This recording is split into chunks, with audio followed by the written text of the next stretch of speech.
Hello, Garland Nixon here. We're going to talk about fascism, imperialism, and the richest man in the world leading a revolution in the UK. Let's talk.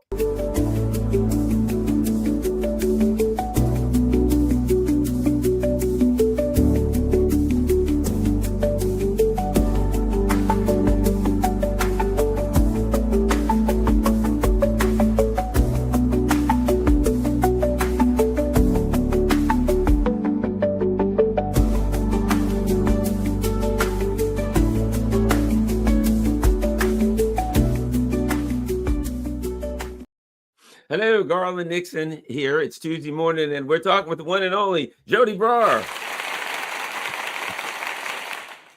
And before we get going, certainly a man who's very unhappy. Let's hear a word from Keir Starmer.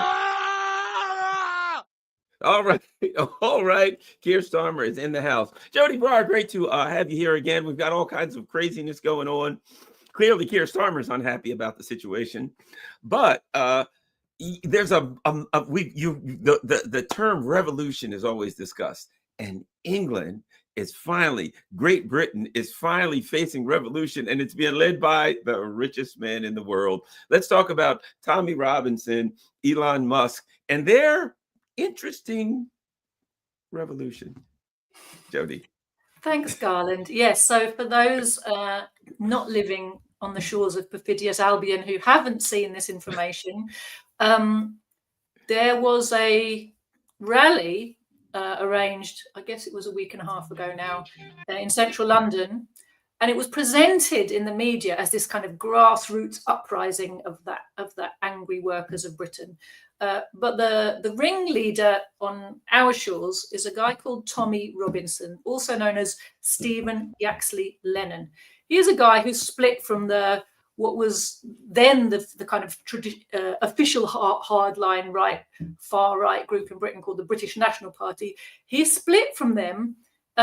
Essentially, it seemed to be over the question of Zionism, because the British National Party had a kind of historic position of just good old-fashioned anti-Semitism.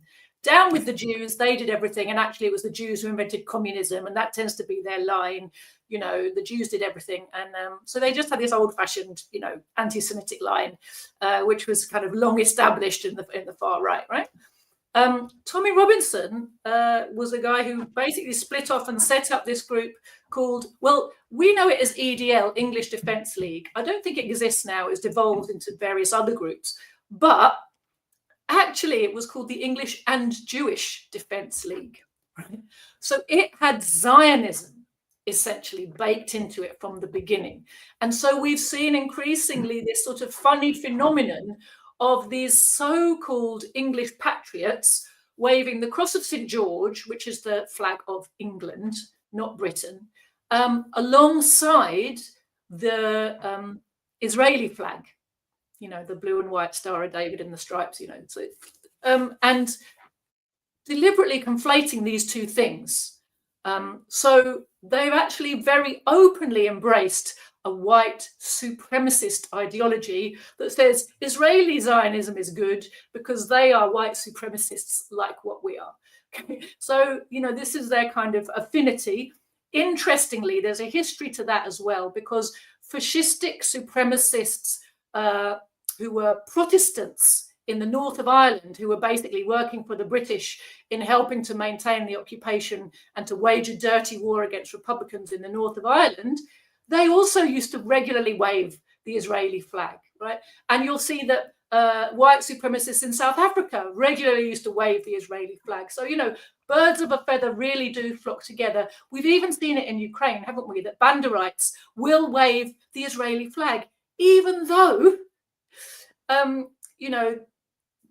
this supremacism that they are identifying with, the Banderites were part of carrying out the Holocaust against the Jews, right? And yet today's Jewish supremacists are very happy to be associated with the Banderites of Ukraine.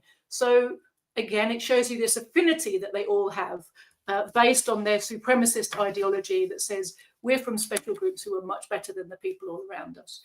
Anyway, that's by the by. this guy, Tommy Robinson, that's his kind of a little bit of his origin story. But somewhere along the line, and probably I would imagine very early in his story, he actually became a British state asset.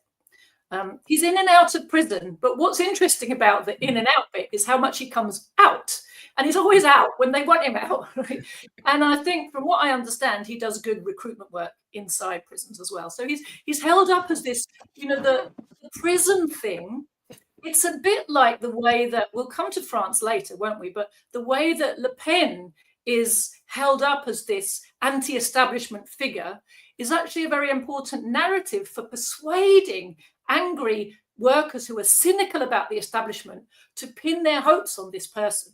So they're doing it with Le Pen, and it's actually a way to get her into the presidency in a few years' time on a mass wave of people who think they're voting against the establishment, and she'll be brought into power, and she'll be like Georgia Maloney and all those other right wingers who get in and then do all the NATO stuff that they're doing, right? Trump.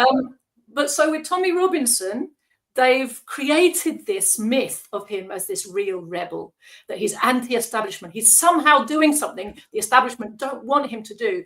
And of course, the story is the establishment wants immigration, and the real good revolutionary working class position is to be against immigration, because the establishment's pushing it on us, and they're deliberately destroying us and our culture and our everything. And there's this whole narrative that's been built around that, and presenting Tommy Robinson as this kind of figurehead for the anti-immigration revolution is a really important kind of narrative manipulation that's being played on workers who don't understand what's being done to them. So Tommy Robinson is basically a state asset. He's a provocateur. His role is to keep workers' anger harnessed and directed in the wrong direction, right? Blame other workers, don't blame the rich. Now, you almost couldn't make this up. The imaging of it actually is so bad. And yet, we've seen Elon Musk stoking the culture war around immigration consistently since he took over Twitter. He endlessly posts and amplifies posts which will push hard on narratives that are circulated by provocateurs in Britain, which say that, for example, immigrants are responsible for rape gangs. Right? Not that there's a culture problem in Britain, and that the grooming of kids has been going on by the ruling class, for a very long time, for horrible purposes. And sometimes the people they farm that out to on the ground level will be from immigrant communities. Why would they not be? They're people who live here like anybody else who lives here. But it's being presented like it's a cultural thing. There's something about Pakistanis that they're into making, right? No, it's a British. If it's any culture, it's the British ruling class's culture that filters down into the working class, because you get paid for doing these horrible things in a world where there aren't good jobs for people, So this narrative has been pushed very hard by all kinds of provocateurs, and Elon Musk has been amplifying that type of thing. And you'll see Facebook will amplify it. All the big West-controlled, US-controlled, basically, social media platforms work hard to promote culture war narratives and promote the idea that there's this massive groundswell of anger against immigrants, and that immigrants are the ones who are the cause of all our problems, and that the ruling class is somehow the one that is deliberately creating a situation where immigrants are destroying your life. Right?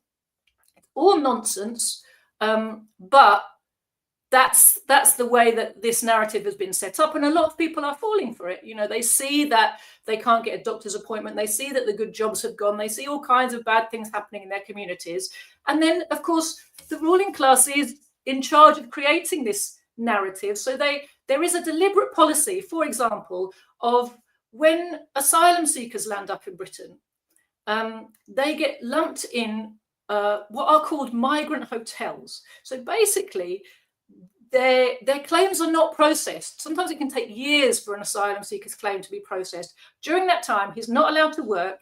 He's got no freedom of movement, really. They put him in what is essentially an open prison. They call it a hotel. And what they do is they'll they'll find a rundown hotel owned by some monopoly corporation in an area that's economically dying, and they'll pay the hotelier an insane amount of money for housing these migrants. Now, it's essentially an open prison and a slum. They're not decent living conditions. The people have no ability to work, to integrate. They don't get English lessons. They don't get any help. The money they have to live on is an absolute pittance. So it's like a starvation level little stipend, but it's presented to the people nearby like, these people have come here and they're living in a hotel and look how badly we're living, right?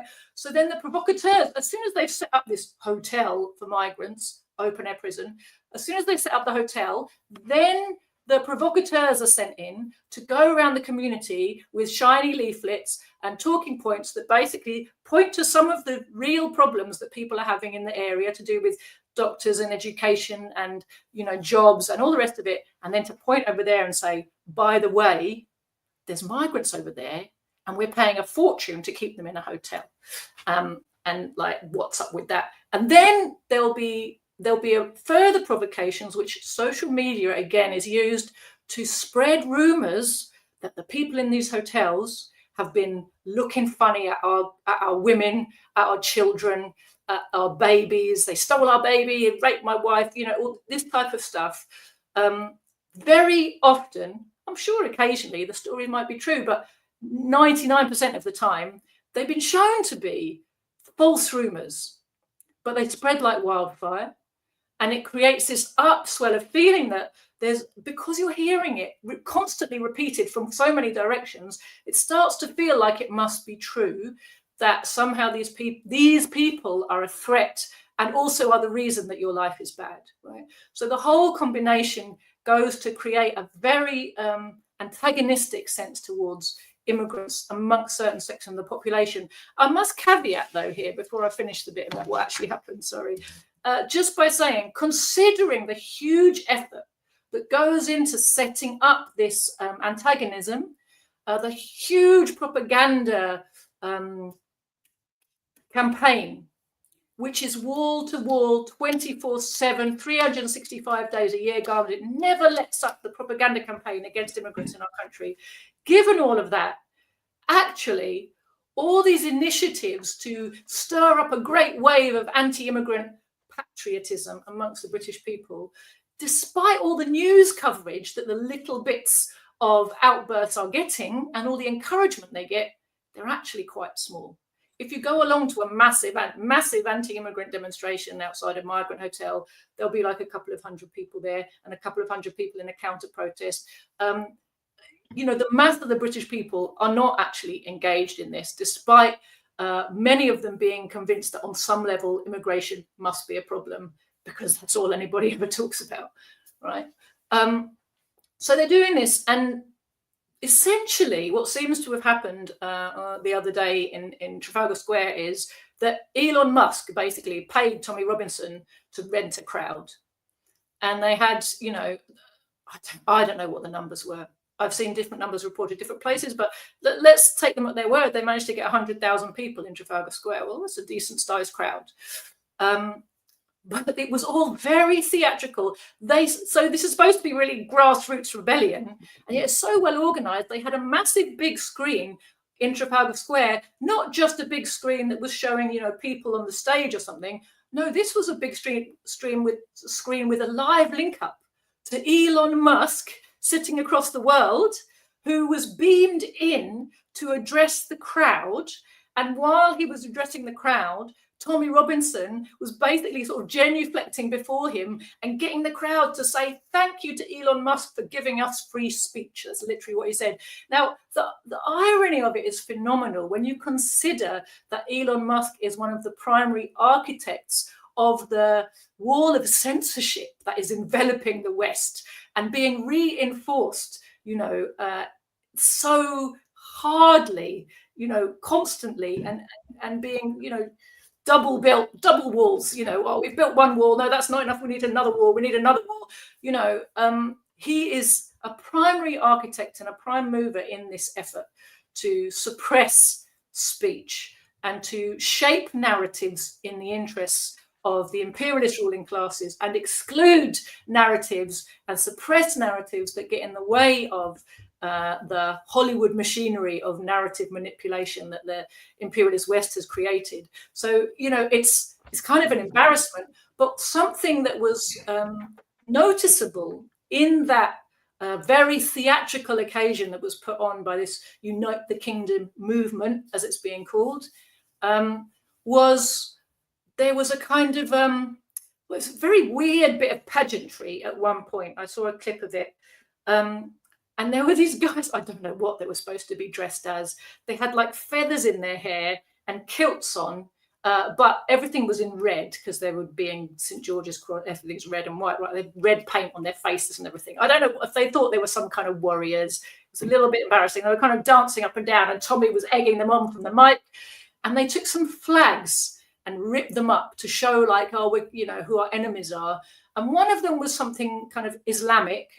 Who knows, it might have been the ISIS flag, but it just looked like it could have just been it could have just been a prayer flag. I don't know what it was. It just black flag with some Arabic script on it, which would no doubt have been religious, right? And then a Palestinian flag, rip that up, right? So what they're saying is they are fully on board with the Zionist project, and they're telling their people that English patriotism or British patriotism requires them to be Islamophobic, pro-Zionism, and actively against the Palestinian people's quest for liberation and national self-determination. Now, that's an interesting combination of messages, isn't it? Because I can't think of anything less patriotic for a British worker than to be saying to Elon Musk, you know, thank you, Lord, for everything you deliver to us. And we offer our services for all the projects that are dear to you, like suppressing Palestine and boosting Israel. So this revolutionary conservative pushback against the establishment was pretty much paid for by the richest man in the world, starred the richest man in the world on a gigantic screen, and they ripped up Palestinian flags in service to Zionism. And they think that this was a grassroots fight pushing back against the man. Okay, well, you know, that's an interesting combination of facts to put together, and I think it kind of speaks for itself. Now, let me ask you this: I mean, I didn't realize they literally tore up a Palestinian flag at this thing. Oh, by the way, let me show you something. For those who aren't familiar with the great job that Elon Musk is doing as far as free speech, this is my Twitter account. This, you notice that there's a picture of me, all of my stuff there, joined March 2009. Somebody, for some reason, went in and decided they were going to scrub it of a whole bunch. Look at this, that's scrubbed it, but that's the one that I pay for. They can't figure out who owns this account, but apparently, according to Twitter, the free speech place, it's not me. They just told me, unfortunately, we don't know. We can't figure out who owns this account. Now, granted, they take payment out of my account.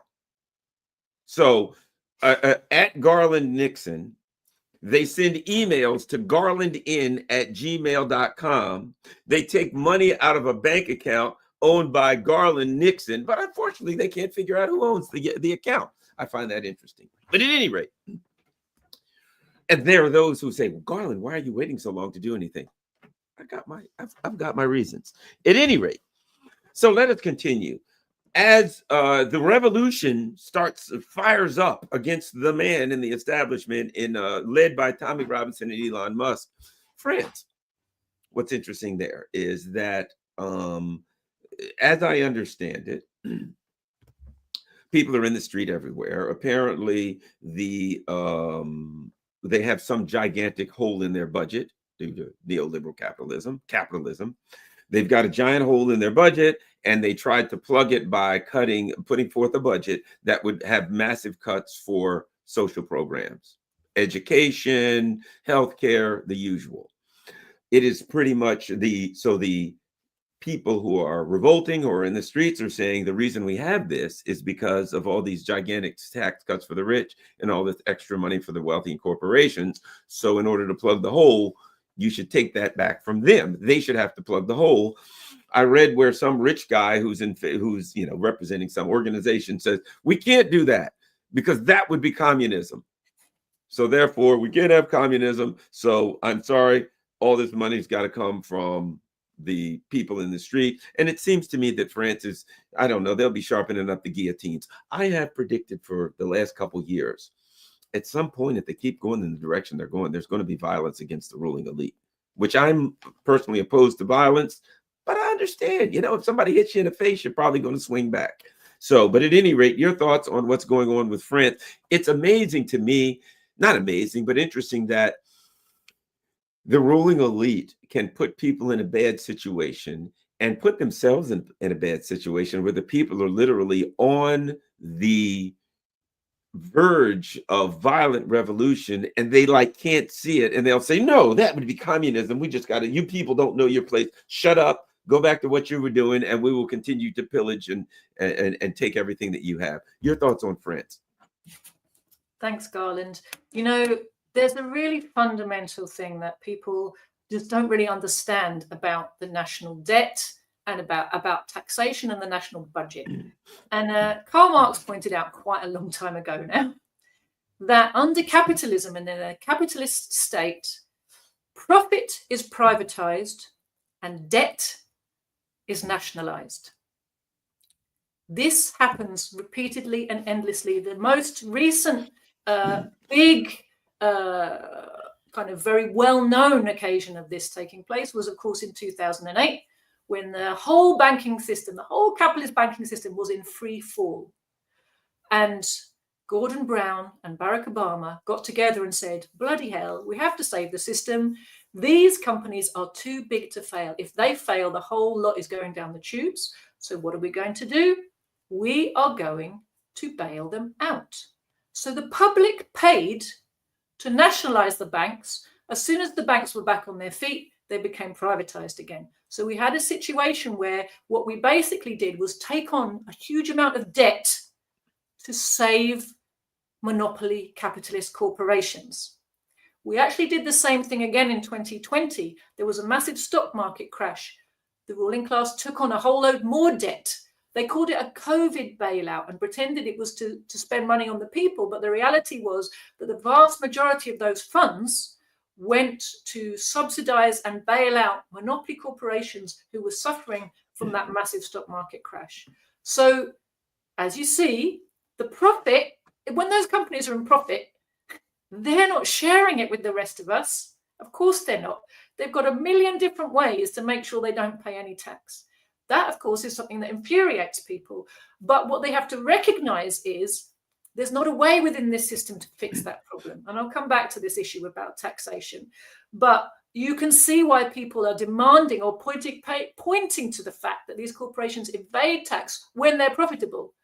When they are losing profit, when they start to look shaky financially, and this tradition goes all the way back. I've talked to you about this before, haven't I? But actually goes all the way back to the very first mega corporation, which was the East India Company, which was deemed too big to fail all the way back in the 18th century and given the most phenomenal bailout by the Crown, because if the East India Company went down, the British economy was going to go down with it.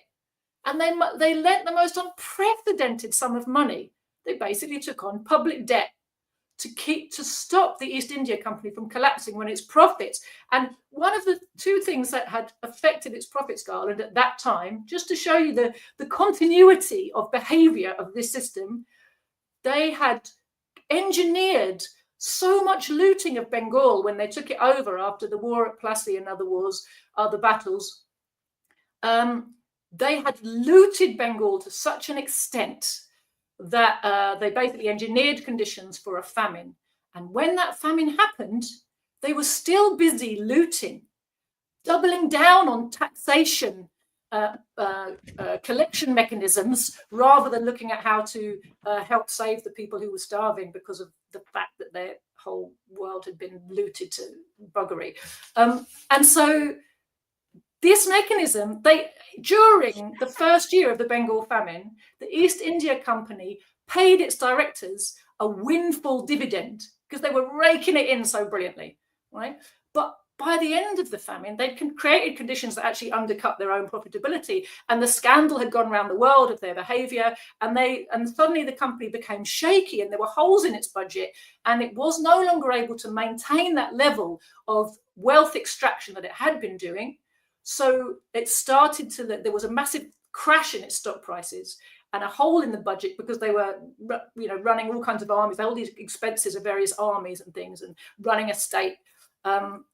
And they basically went to the British government cap in hand and said, you're going to have to bail us out. Now, not only did the British government realize, oh no, we are going to have to, because otherwise our whole economy is going down. But also, of course, half of the MPs in Parliament were East India Company stock holders. Right? So look at that whole picture. If you think this kind of nepotism, corruption, and the reliance of this, or the dependence of the state on the mega corporations is something new, it's absolutely not. This is how capitalism develops. This is, small companies become mega companies, become too big to fail, right? And their debt consistently is nationalized. So essentially, the national debt is a historical accumulation of all the times we've subsidized and bailed out the ruling class, right? We have to pay them to keep exploiting us. That's how the public finances work, and we get taxed. And they have ways of avoiding taxation, because tax eats into your profits, don't you know? It's not good for business. But obviously they need there to be a public treasury, or there's nothing to loot. So the rest of us have to pay as much as possible. And there's a constant kind of drive to try and work out how to get more out of the little people without, forcing the big companies to pay their share being a kind of notional concept, in fact, because the bigger the company, the less likely it is to be paying anything at all. So that's the national debt. The hole in the budget is a kind of fact of life under capitalism, in fact, because of the way that the system operates. What is it right now that the ruling class is busy spending our tax money on? Because clearly not on providing the services that we think are the reason that we have to pay taxes, right? They're paying money to subsidize monopoly corporations, to give them ways to make profits out of providing services. The services get smaller because they're being cut all the time. But the amount of profit that goes to the companies who've been tasked with providing those services keeps on flowing, right? So they're able to put their prices up while what they deliver on the front line gets less and less. And then, of course, there's the war drive. The war drive has to be subsidized.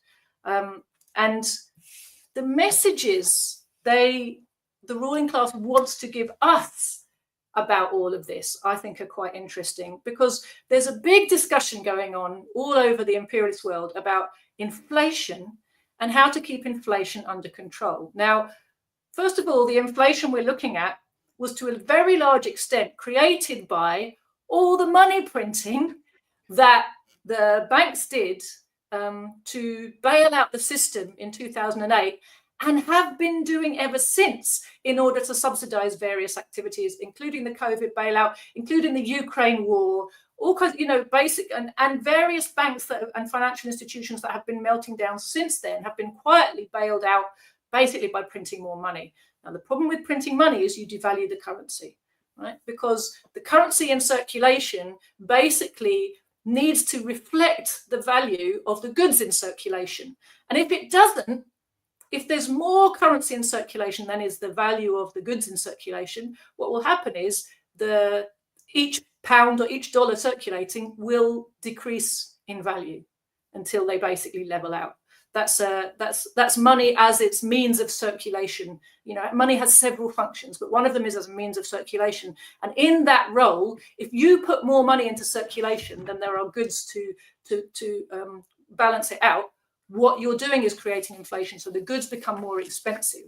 What that does is make the people who are in a position to create this money, it means that they now own a larger proportion of the country's wealth, because the people who just receive money in a pay packet, their pay didn't go up because the currency's been devalued. So what's happened to them is they've had a pay cut without anybody having to fight them. They're not able to buy as many things as they could before with their money because the value of the currency has gone down. This is the inflation that we're seeing, and to a large extent, it was created from 2008 onwards. This particular kind of massive rise in inflation, all the money printing, but of course it was then exacerbated by the NATO's war in Ukraine and the huge amount of, number one, money printing that they got into to fund that war, but also the massive spike in energy prices when they cut us off from cheap Russian oil and gas. And that, of course, when you make energy prices go high, every type of production and every type of transport gets more expensive, and therefore every single thing that's either produced or even just being moved around becomes more expensive. So we've had a double whammy in terms of what our wages will buy. And it's no one, this is being called the cost of living crisis, right? This is a massive inflation crisis that's been entirely created by the rich, from which the rich have benefited and from which the poor are suffering more every day. But what's happening is, because there's this discussion, it's always put across to us like, if there's a hole in the budget, if there's a budget deficit, then it's bad governance, and the government has to fix the problem by balancing the books. And how are the government going to balance the books is always the question. And the discussion right now in the financial papers is, well, the government really needs to get a handle on inflation. Now, the official bourgeois narrative about inflation is it's caused by high wages. Again, this is an argument which was debunked in detail by Karl Marx back in, I think, 1861, somewhere around there. He gave a brilliant speech to the first international, the Working Men's International, that was based in London those days. So he used to go to the meetings and address it regularly, and he was an active participant. It's also known as the First International, First Working People's International.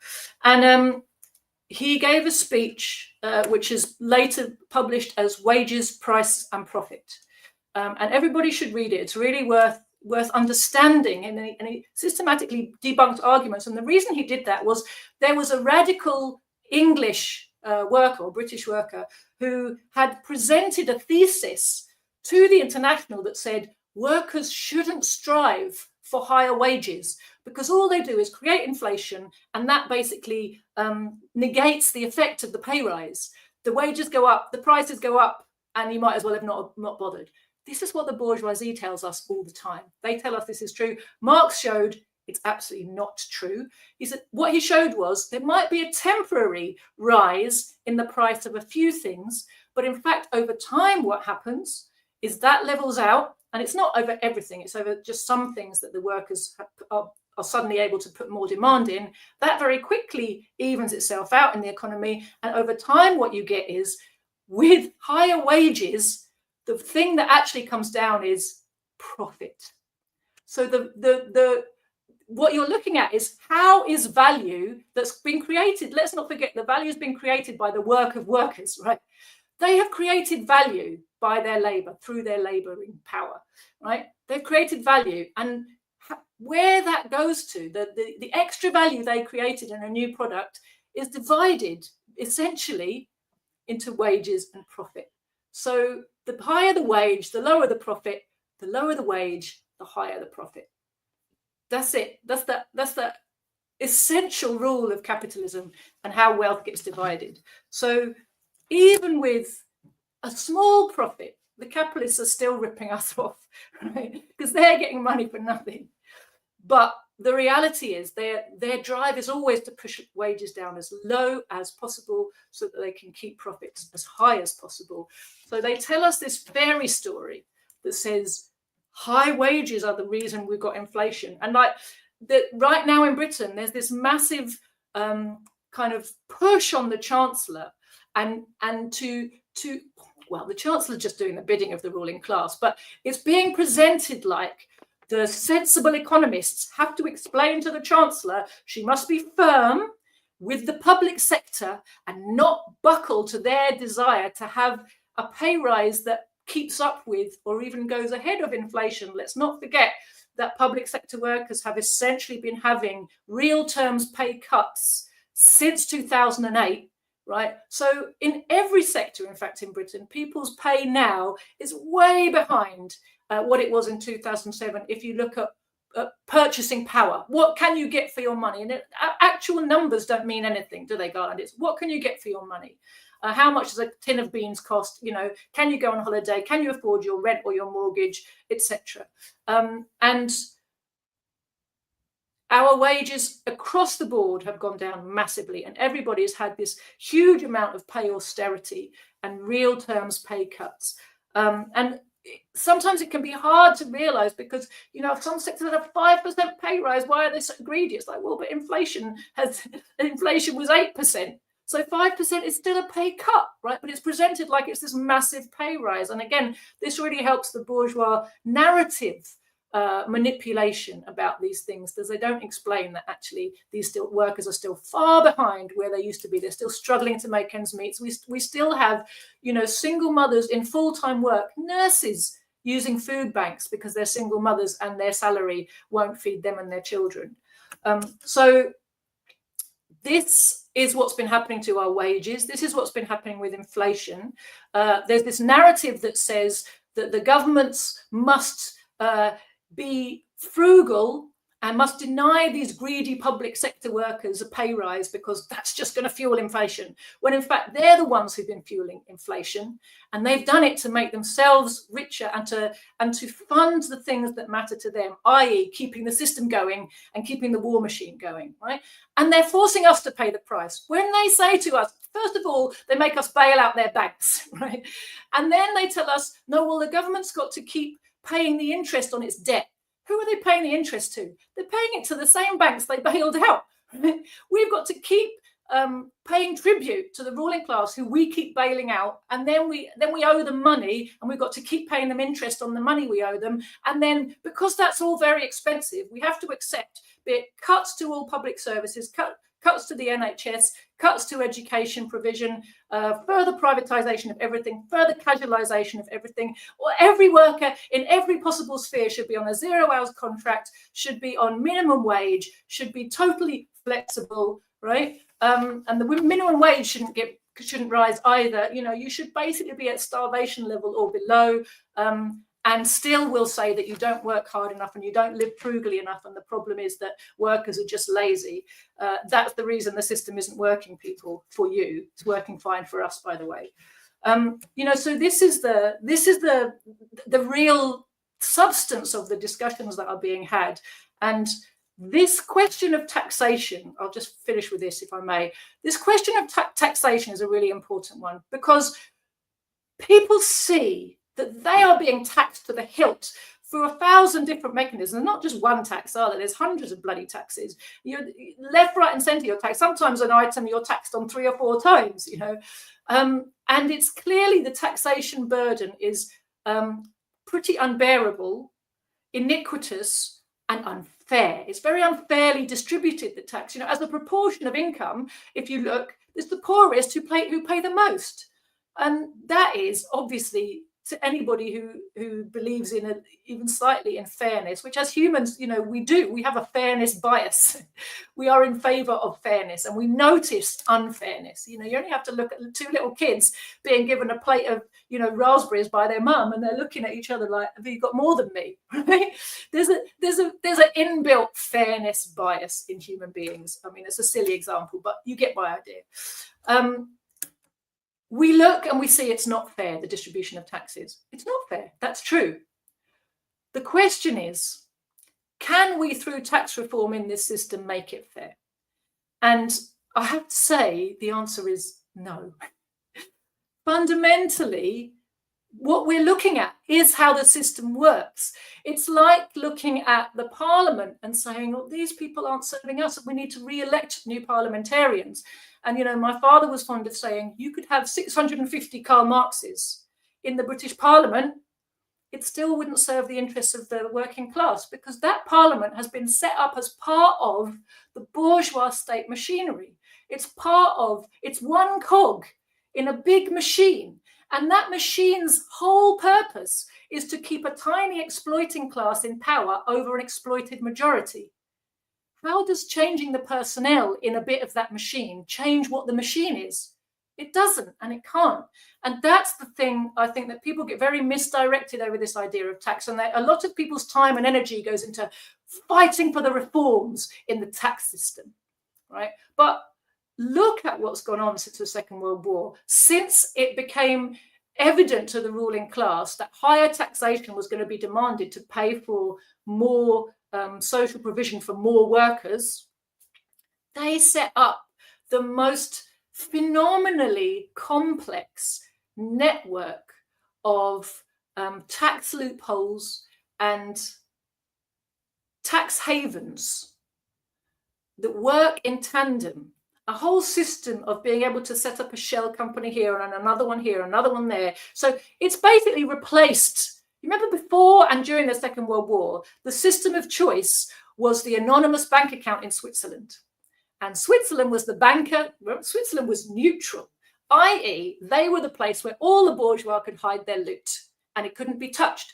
And Switzerland was the place you could open a bank account without having to say who you were or what your money was, what you were putting in your safe, or where your billions of bars of gold came from. It's fine, just put it all here, that's fine. And Switzerland made very nice money out of performing this function for the international ruling classes. Well, the tax havens now are the new version of that. You know, that system got exposed to too great an extent. And so it kind of outlived its usefulness, and a new system's been set up. And, you know, for as long as you have these super rich oligarchs who sit on these types of colossal fortunes, they will either make sure that the way the law is written contains just enough of a loophole for someone like them with the right number of full-time lawyers and accountants to work out how to bypass it, or they will make sure that another whole system of stashing your loot is set up so that we're busy destroying one, they're busy setting up another one. The whole point is you cannot expect fairness from a system that is based on the appropriation of the wealth of the many into the hands of the few. That is what capitalism is. You can't ask capitalism to be fair when it's based in inequality, it's based in exploitation. If you want fairness, you are going to have to move on to socialism and give up your prejudice that says capitalism is this fair, equal system and communism is something that's somehow anti-worker, because of course the reality is it's the exact opposite of the truth. Now, a lot of people have cottoned on to the fact that when the imperialists make horrible accusations at their enemies, they're actually making confessions. It's time for us to apply that to the ultimate one, which is all the terrible things they say about communism, they're describing capitalism. And all the lovely things they say about capitalism, they're actually describing communism. And if you could, you know, do that flip, that mental flip, it's just the next logical step in where you've already got to, you might start to be able to make a bit more sense of the world. You know, one of the things I found interesting is I was thinking while you were talking that the United States, you know, one of the things they talk about, our system works because we have three branches: the legislative, the judicial, and the executive branch. And we have a system of, I love this, checks and balances, right? And what they do is they maintain an equilibrium. And if one goes too far in the wrong direction, we've got other two to straighten them out. But there's one thing that isn't discussed. What is this thing that they're maintaining? What is this equilibrium that they're keeping? You know what I mean? It's a checks and balances to keep something going just right. But what is that thing? Is that thing something to look out for the, you know, for the poor and the downtrodden, or to maintain the working class? If you look at it, it seems to be that that's the discussion that needs to be had. What is it? This checks and balances maintains what? And the answer is, what is the output? What do we get? We get wars, we get piracy all over the world, and we get oppression of people here in the country who try to speak up and say, hey, there's a problem. So the outcome is what we get. Let me read something to you. This is a quote from Friedrich Merz, former BlackRock CEO and current Chancellor of Germany. Those things are inextricably linked. I'll put it like this. Entirely unrelated, Gardens. Yeah, completely. Merz, recently. There's a deep-seated fear of war among parts of our population. I don't share it, but I can relate to it. That's the other part of it. Here you have a guy who's got like barely double-digit support, barely double-digit support in this country. And his problem is there's a problem out here, and these people are afraid of war. Now, they're the ones that'll die. Their kids got to go to war and die. They're the ones that'll be, they're the ones that'll suffer. I'll be in a bunker somewhere. But so clearly, I don't share it. That's like a rich person saying there's a deep-seated fear of poverty and starvation. Now, I don't share that because I'm rich and I've got like all the food and everything I want, but I can relate to it. Your thoughts on this? And now they're all like the latest. A Russian drone has violated our airspace. We must go to war. Jodi. Totally. Let me just come back quickly on your comments about the checks and balances, Garland, because I think you've really put your finger on something important, which is the checks and balances are there not to protect the people from a government that wanted to act against their interests. It's there to protect the status quo. And the status quo, as you quite rightly pointed out, is the oligarchs remain in charge and their business is what the state dedicates itself to doing. Let's just give us, a small example.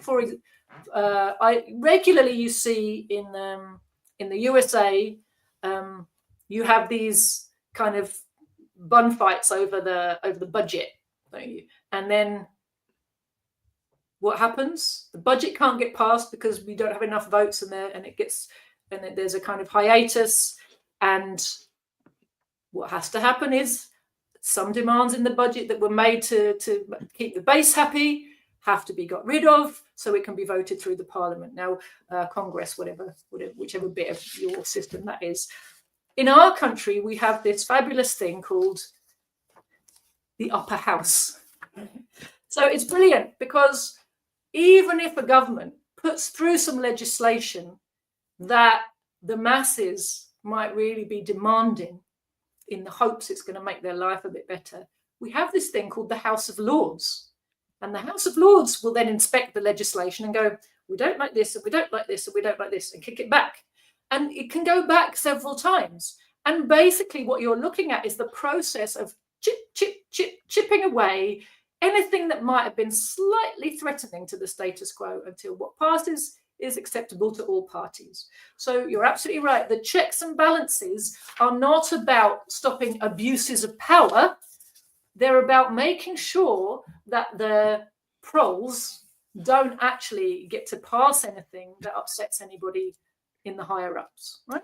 So that's what the checks and balances are for. That's the essence of their nature. So they're held up to us as this proof of fantastic democracy. In fact, a real working class democracy, the first one of which we saw in 1871 in the Paris Commune, which was studied by Marx and Engels and studied again by Lenin and was the basis of workers' democracy later that came out of the Soviets in the Soviet Union. Workers' democracy does not separate the legislature from the executive. The people who make the laws are responsible for implementing them. So you don't have this like, oh, well, I've done my best, nothing to do with me. And then if those laws are then not implemented, those people can be recalled. They're people, so the people who voted for them say, you're not doing your job, mate. So there are fundamental principles of a working class democracy to ensure it really serves the people. One of them is no special treatment. You are supposed to have an average worker's pay, and you're going to work harder for that pay. So it's not the job for someone who wants an easy life. You don't get special privileges and special treatment. Another one is you should be subject to recall. So it's not just a question of you can tell a bunch of lies every 5 years. And once people have elected you, they've got no ability to influence you and no ability to bring you back when you haven't done the job you were supposed to do. So the principle of recall is built in to genuine working class democracy. And then, of course, there's this not separating the legislature from the executive. you have the same, one body does both, which means that actually you can measure how well your representatives are doing for you, because they not only pass the laws, but they oversee the implementation of the laws, right?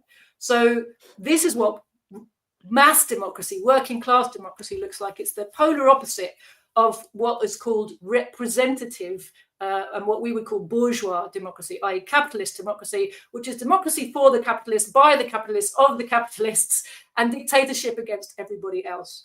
And then you were talking about Merz's problem with the fact that not enough people have realized that they shouldn't be afraid of war. If I may, let me show you some of you probably haven't seen the evidence. And I mean, in light of this overwhelming evidence, I can certainly see where he's, where these people are horrified of the Russians. So apparently the Polish government said that they were attacked by Russian drones, and they provided evidence. You're going to love this. They said there was a Russian drone that somehow landed on a chicken coop. I wish I was making this up. Let me show you a picture of this Russian drone that we were provided that landed on a chicken coop. Now, you may notice something about this. Number one, so politely, there's woods behind. This is literally the picture. There's trees behind it. Now, that's definitely how drones land, Garland. Yeah, the Russians drone here, this attack drone, I guess, from the Russians, flew through these trees, because I guess it had to be going forward without somehow disturbing or crashing into any of these branches, and landed in this direction directly on a chicken coop. Now, I would think it would have some forward inertia and that it would slide off the chicken coop going 400 or 500 miles an hour, but apparently not. Or this is a special drone that somehow has a reverse gear, and it flew over here forward and backed up to the chicken coop. But some kind of way, this brilliant piece of technology that the Russians put together kind of looks like a little model drone to me. But literally, the government provided us this, was able to make its way. It's so diabolical and evil. It made its way through a bunch of pine trees, going forward, landed on a chicken coop. But thank God for us, the Poles were able to get this evidence for us, so that we now know we must all face the evil Putin. I wish I was making this up.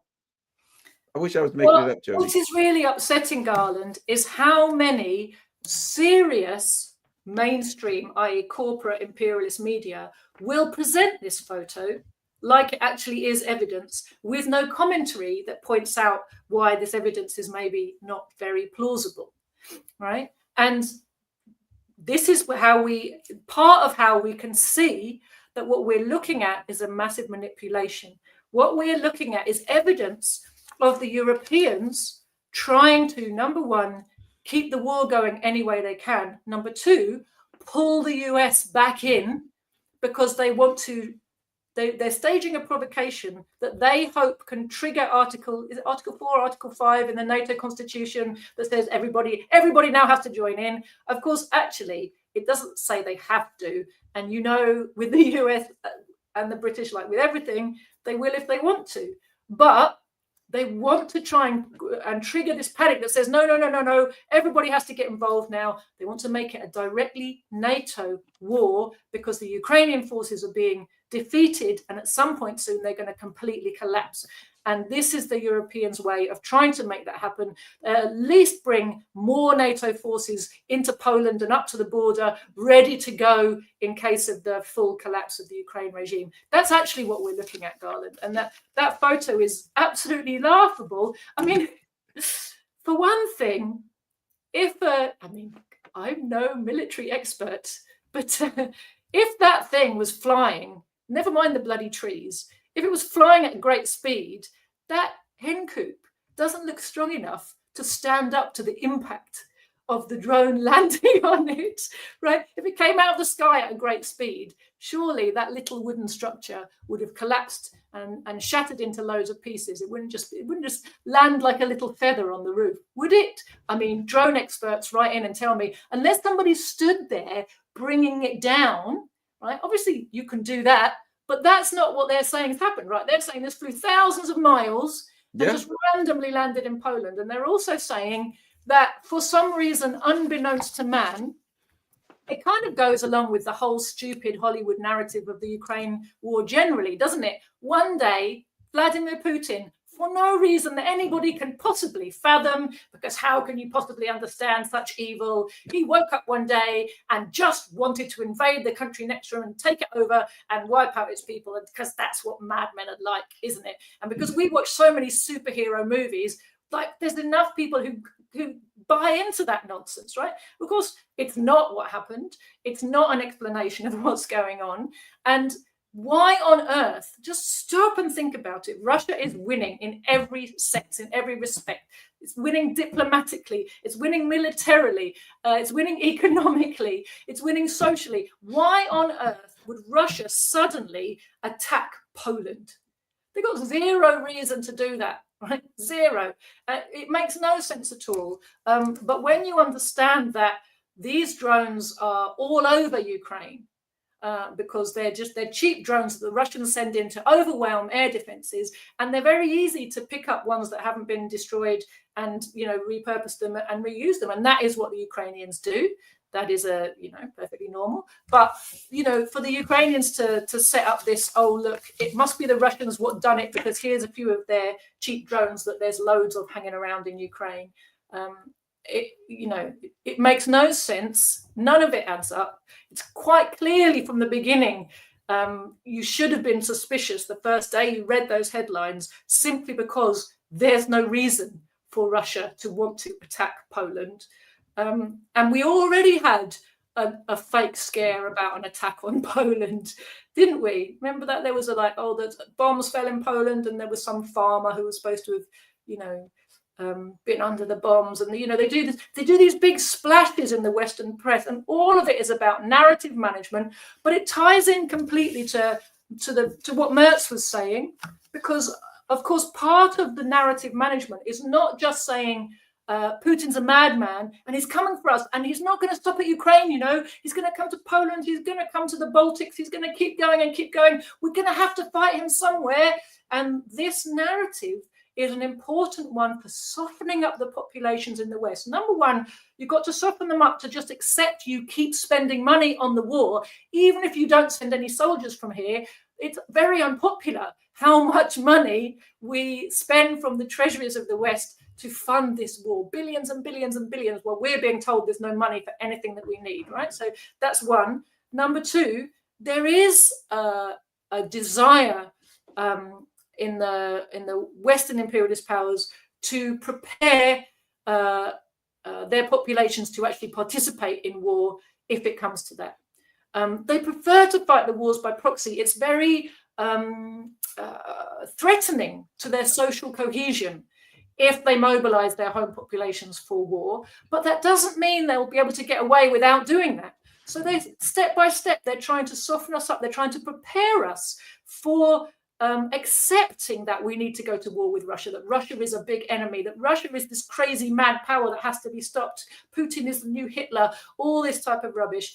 And this is all part of that narrative management and control and psychological operation to try to create a war ready sentiment amongst the populations, the working class populations in Germany, France, Britain in particular.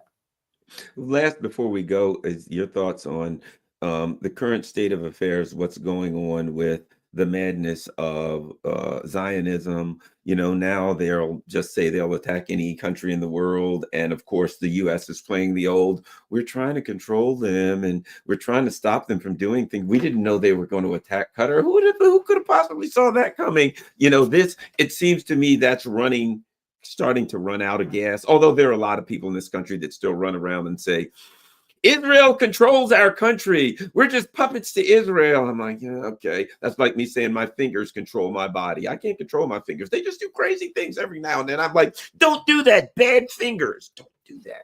And the fingers are like, I'm not listening to you. Totally. So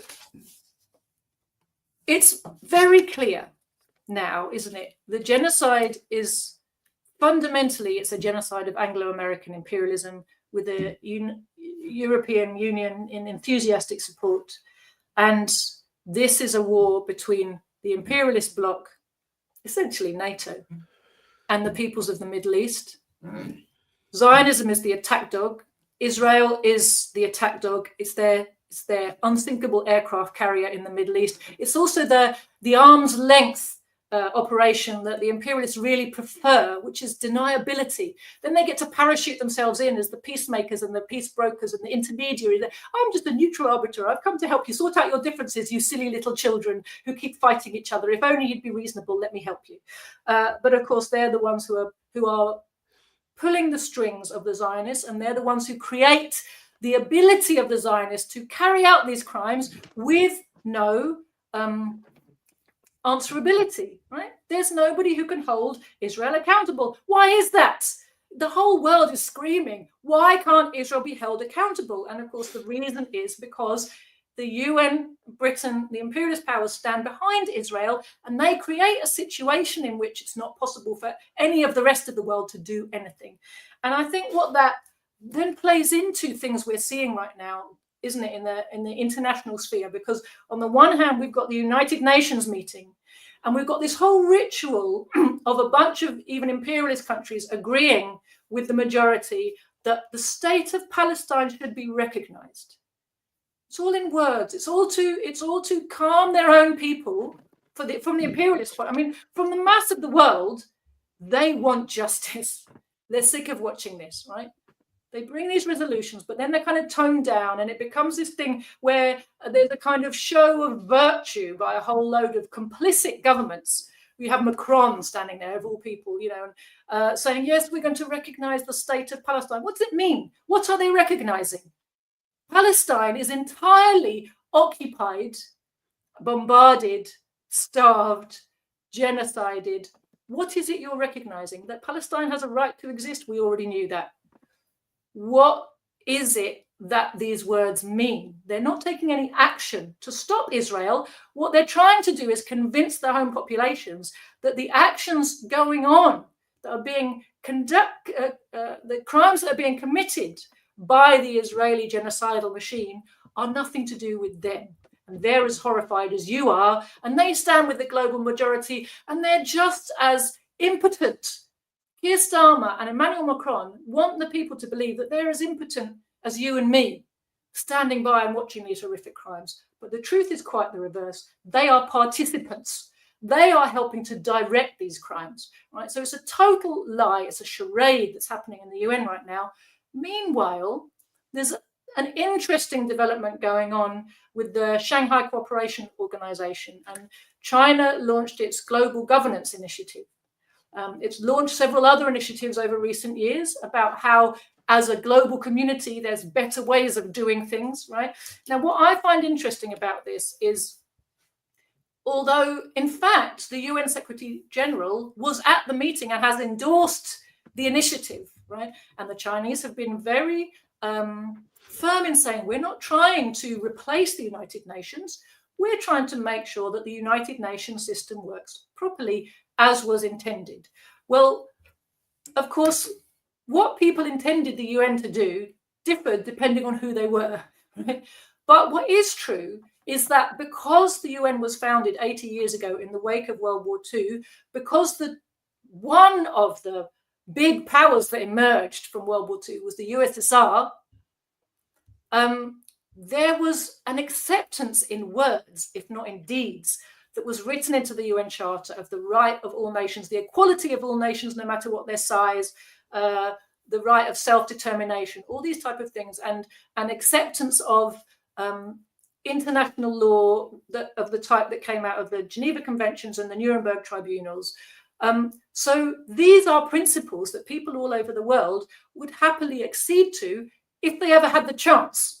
Of course, the reality is, while imperialism is, while you've got the big bully there with the gun in his hand and over your head, right, this whole thing of lying there going, I think we should live in peace, that doesn't really work, does it?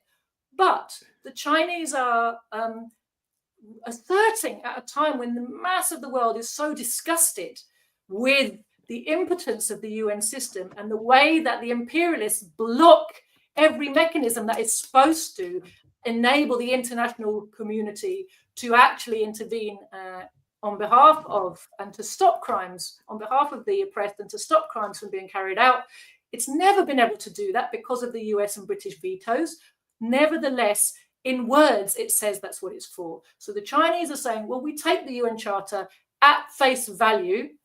We believe in the principles that are enshrined there, which came out of this strange equilibrium of forces between the imperialist camp and the socialist camp after World War II. And we want to help that be the way the world really is governed in the future.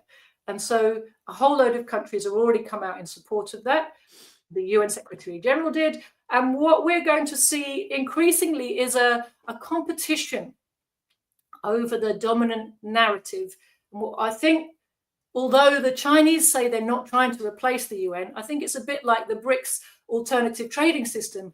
They're not going to have any choice.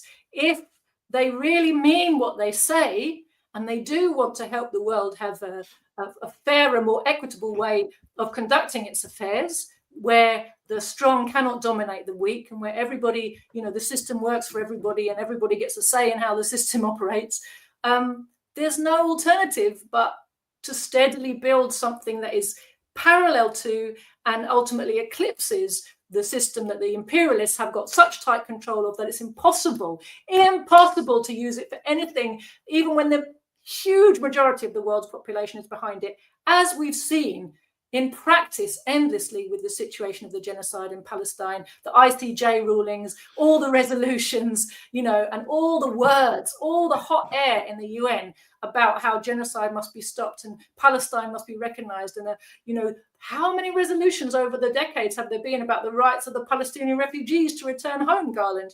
This is not a new thing that the UN has failed to deliver for the Palestinian people, right? But it's being brought to a head now, and it's a very interesting timing for the Chinese to launch their initiative. Yes, I agree. I think it's people are starting to recognize that the West and the imperialists set up, whether it's the UN or these other systems, they set them up to benefit them and to allow them to continue their exploitation of the world. And that let me find it. I'm going to recommend to people something that I did recently. Give me a second. What I did was, if I can find it,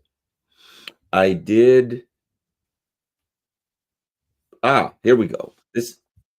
I would recommend people that they look over. I did a video recently revisiting President Putin's Empire of Lies speech. That's the video that I did. I went over the Empire of Lies speech. I recommend people check out that video. It's very important to reread that speech right now, because in it, he talks about a lot of the things that you're touching on. He gets into how we got to where we are, and basically saying these people set up systems, they made agreements, and the agreements are only as good as long as it benefits them. As soon as it doesn't benefit them, they completely reverse them. When you look at it and you go down, and I'm like, hey, he's been listening to Joti Brar. This guy's been watching my videos, apparently. It was a recognition. What's interesting is,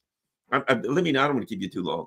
What's interesting is that as the imperialists continued or really upgraded their attack on Russia, from the Soviet Union to Russia after 1991, that this period of time leading up to the special military operation, seems to me it was very eye-opening that a lot of people that came in with Vladimir Putin were like, we're going to make friends with the imperialists, we'll work with them, we'll all make money together. And when you read that speech, you realize that he and Lavrov et al. Woke up and said, holy crap, socialists were right. These people are that's what the Empire of Lies speech is basically. My God, the socialists were right about the imperialists. Everything they said was 100% right. And let me repeat it myself. So I recommend people check out my video revisiting President Putin's Empire of Lies speech. 24 February 2022. That's the name of the video. I actually did it a couple weeks ago, because when you listen to that, the Empire of Lies speech, I didn't realize it at the time. It is an attack on imperialism. It is exposing imperialism, and it is saying we have to go to war on our border because the imperialists did everything that imperialists do. 100%. Well, it sounds like an excellent video. I need to go back and reread that speech, because obviously I read it at the time, and that's a long time ago now. So I will go back and reread that, and I'll watch your video, Garland. Thank you. I just want to add a plea to the people in the West who make up the majority of our audience. If you live in an imperialist country, you are not impotent. You must become part of the anti-imperialist resistance. And in an imperialist country, that means you must become a socialist. You must get yourself educated in Marxism. You must study so you can become useful to the working class in your country. And you must help popularize Marxism amongst the workers of your country. Imperialism will always threaten the world, while there are kings of finance capital sat on top of these incredible fortunes, which they have looted over centuries from the people of the planet, including your own people, including you and your families, right? These people must be dispossessed. They can't be allowed to continue to use the loot that they have amassed in these nefarious ways. It is their control of so much resource that enables them to control all the systems and stop them from working in the interests of ordinary people. They are the ones who have perfected this machinery, not just of looting, but of social control. All of that has to be dismantled, right? When we talk about overthrowing imperialism, that's what we mean. And imperialism must be overthrown. Its state machinery of coercion, control, looting must be dismantled in favor of genuine democracy for the masses, for the mass of ordinary people. And without that, the rest of the people can do rest of the world's people can do huge advances and fight the battles to get liberated, but they will always be threatened unless we are also doing our job here. And we must recognize, if we don't do our job, it's not just people abroad who will suffer, it's also us. If you look at what's happening with the cost of living crisis and what we were talking about earlier in the show, look at the drive into an all-out full confrontation World War III. All of that affects you, and we have to stop thinking like war is something far away and economic trouble is something far away. It doesn't touch me. I'm all right, Jack. Don't worry about it. Look the other way. This is built into the system. The impoverishment of the masses, even here at home, is built into the system. And so I really ask people to start becoming part of the solution and stop sitting on the sidelines and hoping someone else is going to fix this problem for you. Joti Brar, where can everybody find you and follow you and